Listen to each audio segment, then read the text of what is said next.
হাম পরিস্থিতির খবর জানবো। এ ব্যাপারে জানাতে জামালপুর থেকে যোগ দিচ্ছেন সহকর্মী আনোয়ার হোসেন মিন্টু। মিন্টু, প্রতিদিনই হামে আক্রান্ত হয়ে প্রাণহানি হচ্ছে। সম্প্রতি জামালপুরে হামে আক্রান্ত হয়ে প্রাণহানি হয়েছে কিনা?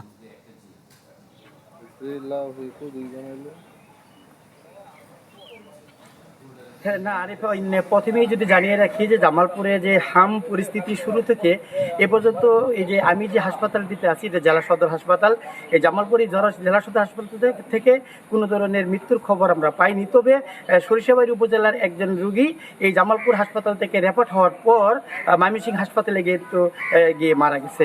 আর জামালপুরে হাম রুবেলার প্রথম থেকে যে আমরা চিত্রটি দেখছিলাম, আজকে কিন্তু ঠিক তেমনটাই রয়েছে।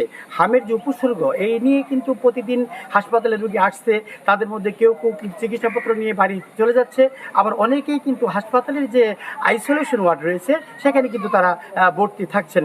আমি এখন আছি জামালপুর জেলা হাসপাতালের সামনে। এই হাসপাতাল কর্তৃপক্ষ আমাকে যেমনটি জানিয়েছেন যে গত 48 ঘন্টার ব্যবধানে এই হাসপাতালে হামের উপসর্গ নিয়ে যে ভর্তি হয়েছে সেই সংখ্যা 25 জন। আর এখন এই মুহূর্তে এই হাসপাতালে আইসোলেশন ওয়ার্ডে ভর্তি আছে 20 জন রোগী। দায়িত্বপ্রাপ্ত চিকিৎসকরা বলেছেন যারা ভর্তি আছেন তারা সবাই ভালো আছেন এবং আশঙ্কামুক্ত রয়েছেন।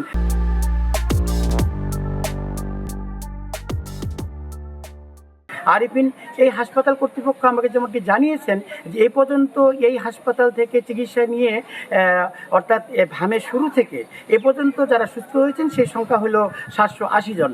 আর এখন পর্যন্ত জেলার কোনো হাসপাতালের রেজিস্টারে মৃত্যুর খবর কিন্তু নেই। আর সিভিল সার্জন ডাক্তার আইজুল যেমনটি বলেছেন এ পর্যন্ত প্রায় 200 জনের নমুনা পরীক্ষার জন্য ঢাকায় পাঠিয়েছিলেন, তার মধ্যে 20 জনের পজিটিভ রিপোর্ট কিন্তু তারা হাতে পেয়েছেন। এবং তিনি আরও বলেছেন যে হামরুবেলের যে টিকাদান কর্মসূচি ছিল তা কিন্তু সুষ্ঠুভাবে লক্ষ্যমাত্রা তারা অর্জন করতে সক্ষম হয়। পুরো জেলায় যে হামের যে একটা ব্যাপক প্রাদুর্ভাব ছিল তা কিছুটা হলেও কমে এসেছে। তবে রোগীর স্বজনটা যেমনটি অভিযোগ করেছেন যে জেলা সদরের হাসপাতালের আইসিইউ ইউনিট বন্ধ থাকায় জরুরি রোগীদের নিয়ে তারা কিন্তু বিপাকে পড়তে হয়, তাদেরকে ময়মনসিংহ বা ঢাকা মেডিকেল কলেজ হাসপাতালে কিন্তু যেতে হয়। জি মিন্টু, আপনাকে ধন্যবাদ। আমরা বুঝতে পেরেছি। দর্শক, জামালপুর থেকে আনোয়ার হোসেন মিন্টু যুক্ত হয়েছিলেন, জানাচ্ছিলেন হাম পরিস্থিতির খবর।